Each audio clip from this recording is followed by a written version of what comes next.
Le retour au pouvoir de Donald Trump va inévitablement, donc en tout cas c'est ce que les analystes et les spécialistes attendent à cette réalité, il va inévitablement renforcer l'axe Rabat, Tel Aviv et Abu Dhabi. Les accords d'Abraham de décembre 2020 qui ont permis au Maroc d'obtenir la reconnaissance américaine sur le Sahara occidental, il était prévu que les États-Unis d'Amérique ouvrent un consulat américain à Dakhla.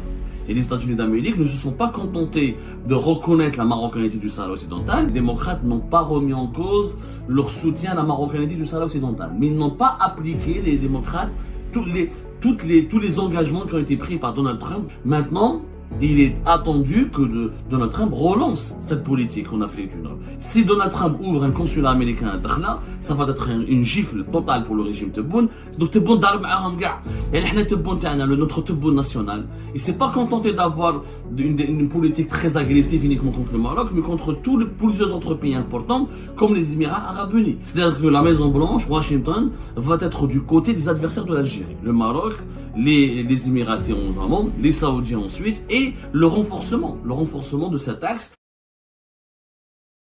Le retour au pouvoir de Donald Trump va inévitablement, donc en tout cas c'est ce que les analystes et les spécialistes attendent à cette réalité, il va inévitablement renforcer l'axe Rabat, Tel Aviv et Abu Dhabi. Les Émirats Arabes Unis, l'Israël et le Maroc seront les plus grands bénéficiaires du retour du retour de Donald Trump au pouvoir à la Maison Blanche à Washington. Pour des raisons que vous pouvez comprendre, rappelez-vous que c'est quand même Donald Trump qui a participé un petit peu, pour ne pas dire grandement, à l'aggravation du conflit algéro-marocain. Le conflit algéro-marocain a pris une nouvelle dimension tragique depuis ce qu'on appelle les accords d'Abraham de décembre 2020. Les accords d'Abraham de décembre 2020 qui ont permis au Maroc d'obtenir la reconnaissance américaine sur le Sahara occidental, en contrepartie de ce qu'on appelle une normalisation des relations, une officialisation des relations avec l'État d'Israël, donc le Maroc et l'État d'Israël. Et le Maroc, les accords d'Abraham ont été le coup de génie de Donald Trump, qui a totalement, avant la fin de son mandat, juste à la fin de son mandat présidentiel à la Maison Blanche, il a totalement modifié les rapports de force au Moyen-Orient. Il a déstabilisé toute la région du Moyen-Orient d'Afrique du Nord en permettant à Israël d'avoir des relations officielles avec 4 pays arabes importants, les Émirats Arabes Unis, le Bahreïn, le Soudan et le Maroc. Notamment au Maroc, ça a permis aux Marocains d'obtenir la reconnaissance officielle de leur souveraineté sur le Sahara occidental par les États-Unis d'Amérique, pilier de l'ordre mondial, première puissance mondiale et l'un des piliers du Conseil de sécurité de l'Organisation des Nations Unies. Et depuis cette date-là, les relations se sont beaucoup détériorées avec le régime algérien, puisqu'Israël s'est implanté au Maroc. Et ensuite, fin décembre 2020, l'inauguration des liaisons aériennes entre le Maroc et Israël. Ensuite, une série de visites de hauts responsables israéliens au Maroc. Ensuite, le fameux accord de défense militaire entre le Maroc et Israël en novembre 2021, ce qui a poussé le régime algérien à se radicaliser à l'égard du Maroc, à craindre, à se méfier du Maroc et à considérer le Maroc comme une menace existentielle, puisque il va s'armer, il est devenu le petit protégé d'Israël et le déploiement potentiellement des forces armées israéliennes, des services de renseignement israéliens, et de cette alliance militaire et diplomatique avec Israël, a exposé l'Algérie, du point de vue du régime algérien, à tous les dangers existentiels. Il y a eu donc des ruptures de relations diplomatiques en août 2021, ensuite, fermeture des liaisons aériennes, ensuite jusqu'à 2024, où l'Algérie, le régime Tebboune a instauré un système de visa, l'obligation de se munir d'un visa pour que les Marocains puissent se rendre en Algérie. Donc, depuis les accords d'Abraham de décembre 2020, les relations entre l'Algérie et le Maroc n'ont pas cessé de se détériorer parce que le régime algérien s'est senti rabaissé, s'est senti blessé par cet adoubement, par tous les avantages et tous les privilèges et tous les soutiens qui ont été accordés par les États-Unis d'Amérique et Israël aux voisins marocains. Maintenant, Kidja Joe Biden, le fameux accord, parce qu'il y a eu les accords d'Abraham, donc entre les Émirats Arabes Unis, les États-Unis, l'Israël et le Maroc, mais il y a eu entre les États-Unis et le Maroc et Israël d'autres accords, qu'on appelle ça les accords tripartites, ou la déclaration tripartite. C'est-à-dire la déclaration tripartite qui a été faite en décembre 2020, elle a été partiellement gelée par l'administration Biden. Il était initialement prévu que si Donald Trump était resté au pouvoir et s'il n'avait pas perdu son élection en 2021 face à Joe Biden, il était essentiellement prévu que en 2020-2021, s'il était resté au pouvoir, s'il n'avait pas perdu sa dernière élection, sa dernière compétition face à Joe Biden, il était prévu que les États-Unis d'Amérique ouvrent un consulat américain à Dakhla. Et les États-Unis d'Amérique ne se sont pas contentés de reconnaître la marocanité du Sahara occidental, ils s'étaient même engagés à ouvrir un consulat américain à Dakhla, à apporter une aide importante pour le développement économique du Sahara occidental. On parlait dans cet accord d'un financement d'entre 3 et 4 milliards de dollars, et à soutenir les projets marocains avec des partenaires publics et privés marocains, les projets marocains en Afrique de l'Ouest notamment, dans les autres pays africains. Et Israël, donc, en contrepartie, Israël et le Maroc devaient avoir des vols directs, des relations diplomatiques assumées et des projets de coopération. Donc, c'était ça le package. Il y avait donc, il n'y a pas que les accords d'Abraham derrière. Maintenant, le consulat américain, avec les démocrates au pouvoir, il n'y a pas eu de consulat américain à Dakhla. On n'a pas vu de cette aide de 3 à 4 milliards de dollars donnée par les États-Unis d'Amérique pour développer des projets économiques importants au Sahara occidental, pour faire du Sahara occidental une région très développée. Et on n'a pas vu, il y a eu toujours le soutien américain est toujours resté intact. Les démocrates n'ont pas remis en cause leur soutien à la marocanité du Sahara occidental. Mais ils n'ont pas appliqué, les démocrates, tous les engagements qui ont été pris par Donald Trump dans le cadre de la déclaration tripartite. Maintenant, il est attendu que Donald Trump relance cette politique en Afrique du Nord. Et qu'il est possible que Donald Trump, il peut changer d'avis. Il va se dire peut-être qu'il a d'autres priorités. Mais Donald Trump, pour lui, c'est dans son programme, le renforcement du rôle d'Israël dans la région, l'amélioration des relations avec les pays arabes et Israël est un axe majeur, est une priorité. Donc, il pourrait relancer cette déclaration, ses engagements dans cette déclaration tripartite de fin décembre 2020. Et les États-Unis d'Amérique, avec Donald Trump, pourraient ouvrir, si les États-Unis d'Amérique ouvrent un consulat à Dakhla, ça serait un coup dur pour l'Algérie, pour le régime Tebboune. Parce que le régime Tebboune, il en a fait du Sahara occidental une question existentielle. Le problème du régime Tebboune, pourquoi on parle d'humiliation, de recul, de coups difficiles, de défaites? Parce que, contrairement au régime Bouteflika ou au précédent régime algérien, le régime Tebboune, il a fait du Sahara occidental une question existentielle. Le régime Tebboune, il a mis sur le même pied d'égalité la question du Sahara occidental avec la question palestinienne. Sur le même pied d'égalité.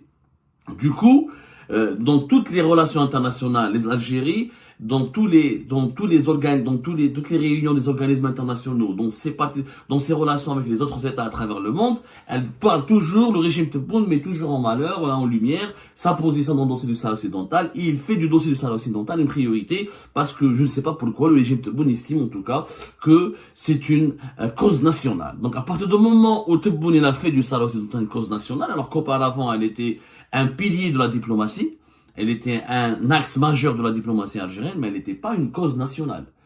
C'est-à-dire qu'elle n'était pas la priorité numéro 1 de l'Algérie dans ses relations avec les États, les puissances mondiales, dans les autres États de la région, dans les autres États de la planète.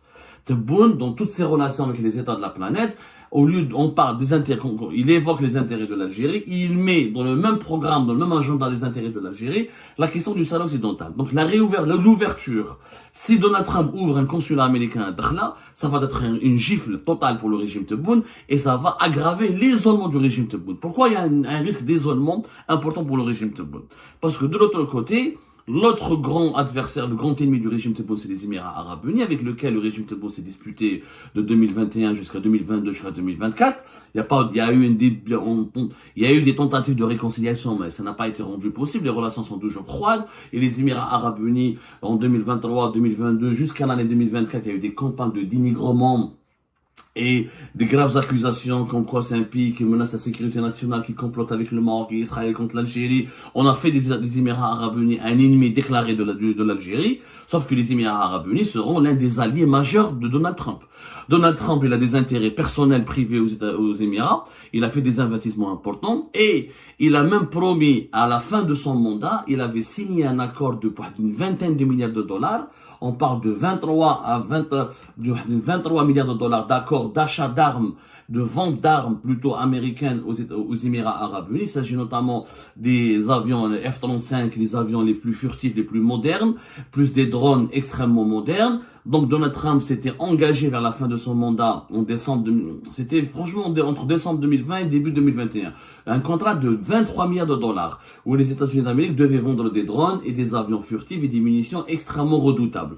Cet accord a été suspendu par les démocrates, par Joe Biden, parce qu'on fait mouche les Émiratis concernant l'issue et la gestion du conflit au Yémen. Et comme les démocrates avaient peur que les Émiratis utilisent ces armes redoutables pour massacrer des populations au Yémen, l'accord a été suspendu.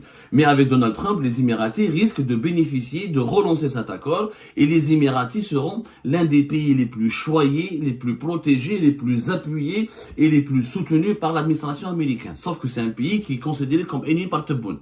Donc Tebboune ضارب معاهم كاع. يعني احنا Tebboune تاعنا notre Tebboune national, il s'est pas contenté d'avoir une politique très agressive uniquement contre le Maroc, mais contre plusieurs autres pays importants comme les Émirats Arabes Unis, l'Arabie Saoudite avec laquelle nous avons des relations extrêmement superficielles parce qu'on n'a pas pu approfondir nos relations avec les Saoudiens, avec Tebboune, en dépit de la visite de Tebboune une première fois, d'une visite de Saïd Chenghreha une deuxième fois. Les Saoudiens n'ont pas vraiment fait de cadeau pour l'Algérie, ils ont préféré le camp du Maroc et des Émirats au lieu de se rallier à l'Algérie. Et il y a eu des problèmes entre 2021 et 2022 sur la réhabilitation de la Syrie où les Saoudiens ont manqué de respect, ont exclu l'Algérie de toutes les manœuvres, de toutes les manœuvres et de toutes les décisions importantes au sein de la Ligue arabe pour réhabiliter la Syrie. Donc les Saoudiens et les Émiratis seront soutenus par les Américains, et ça, le régime Tebboune sortira perdant puisque ce sont ses adversaires. C'est-à-dire que la Maison Blanche, Washington, va être du côté des adversaires de l'Algérie. Le Maroc, les Émiratis notamment, les Saoudiens ensuite, et le renforcement de cet axe, la conséquence générale sera le renforcement de l'axe Rabat, Tel Aviv, Abu Dhabi. Abu Dhabi va accéder à des armes importantes américaines qu'elle pourra utiliser, etc. Non, qu'elle pourra peut-être remettre ou redonner au Maroc au cas où le Maroc a un problème de sécurité nationale ou une confrontation militaire directe avec l'Algérie. Et le Maroc va en bénéficier parce qu'il risque d'arracher aux États-Unis d'Amérique l'ouverture d'un consulat américain. Et si la déclaration de tripartite dont je vous ai parlé est appliquée, les Marocains vont lancer de grands projets au Sahara occidental, ce qui va renforcer l'occupation du Sahara occidental et la marocanisation du Sahara occidental, ce qui sera donc un coup dur pour l'Algérie, qui aura beaucoup de mal à défendre toujours son projet de l'indépendance et de soutenir encore le Polisario. Donc, en plus, le retour de Donald Trump intervient au moment où l'Espagne et la France reconnaissent la souveraineté marocaine sur le territoire du Sahara occidental. Cela signifie que les États-Unis d'Amérique, la France, qui sont deux membres permanents du Conseil de sécurité de l'ONU, plus l'Espagne, qui est l'ancienne puissance colonisatrice ou la administrative du Sahara occidental. Ils risquent donc, tous les trois pays risquent d'unir leurs efforts pour faire pression sur l'ONU afin de régler définitivement ce conflit du Sahara occidental en faveur du Maroc et au détriment du régime Tebboune qui, encore une fois, son erreur n'est pas de n'avoir... Tous les régimes algériens ont défendu l'indépendance du Sahara occidental, sauf que Tebboune en a fait une cause existentielle, une cause nationale.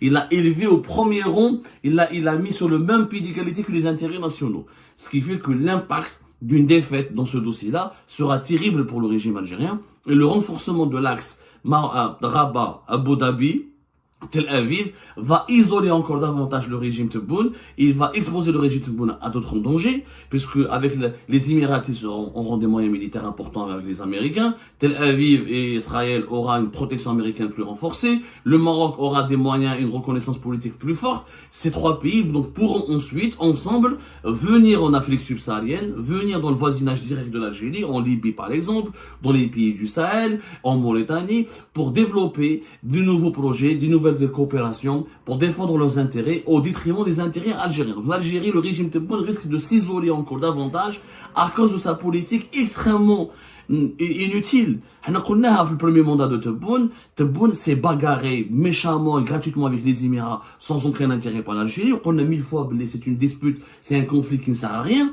Cette politique anti-marocaine très violente, très brutale. Alors on aurait pu appliquer notre politique tout en l'Algérie aurait pu garder ses intérêts, garder ses positions historiques, tout en maintenant une politique plus intelligente, un petit peu plus diplomatique. Là, on a fait du Maroc notre ennemi absolu. On a fait des Émirats Arabes devenu notre ennemi absolu. On a fait de leur alliance avec Israël notre menace absolue. Et ben avec Donald Trump, cette menace va s'aggraver encore davantage parce que Donald Trump, l'administration Trump va soutenir ces trois pays. Ça taxe Rabat, Tel Aviv et Abu Dhabi.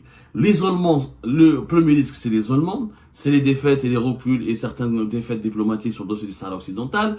C'est aussi un recul économique avec le gaz de schiste américain qui pourrait inonder le marché européen. Et c'est aussi une concurrence, un recul de nos intérêts économiques en Mauritanie dans les pays du Sahel à cause éventuellement d'une avancée majeure des investissements ou des financements importants des Émirats et des projets marocains dans la région. Donc, c'est ça les conséquences préliminaires auxquelles on peut s'attendre du retour en force de Donald Trump à la Maison Blanche en ce qui concerne la situation de l'Algérie et la situation malheureuse du régime Tebboune. Et ben voilà, je vous remercie comme d'habitude mes amis pour avoir suivi la vidéo jusqu'à la fin. N'oubliez pas de nous laisser vos commentaires et de partager vos réactions à la vidéo et aussi de vous abonner à la chaîne si vous n'êtes pas encore abonné. Et vraiment, il ne nous reste plus qu'à présenter nos félicitations à l'administration Trump. C'est vraiment une victoire très très puissante et très impressionnante, hein. Déjà pour avoir le résultat des élections américaines en moins de 24 heures, ça veut dire qu'il y a une très grande participation et un raz-de-marée carrément en faveur de Trump et des républicains. Donc voilà, c'est un résultat très intéressant pour le Maroc, pour l'Algérie aussi, très naturellement. Et vraisemblablement, c'est l'arrivée de Trump, c'est la victoire totale en ce qui concerne le dossier du Sahara pour le Maroc, hein. Déjà, c'était le premier qui a eu cet effet d'entraînement des autres puissances mondiales, surtout les pays européens, je parle de l'Allemagne, de l'Espagne et plus récemment de la France. C'était les États-Unis d'Amérique qui ont pris vraiment le premier pas d'envergure en ce qui concerne le dossier du Sahara marocain. Et puisque cette fois-ci, c'est un retour et c'est un retour en force et c'est un Trump qui est aguerri, c'est un Trump qui a beaucoup plus d'expérience et qui a beaucoup plus d'ambition apparemment. Donc, on peut s'attendre à des résultats beaucoup plus concrets et pourquoi pas des résultats au niveau de l'ONU. Et la clôture définitive de ce dossier de Sahara occidental marocain et qu'on puisse passer à autre chose et pourquoi pas l'ouverture d'autres archives et d'autres dossiers concernant des territoires marocains. Et voilà, je vous remercie encore une fois pour avoir suivi cette vidéo et tous nos vidéos et nos analyses. On est vraiment très fiers de notre chaîne et de notre communauté qui ne cesse de s'agrandir. On est plus que 20 000 abonnés à présent sur cette chaîne. Et je vous remercie tous pour votre soutien, pour vos abonnements, pour vos commentaires, pour vos réactions. Et à la prochaine dans une nouvelle vidéo. Au revoir.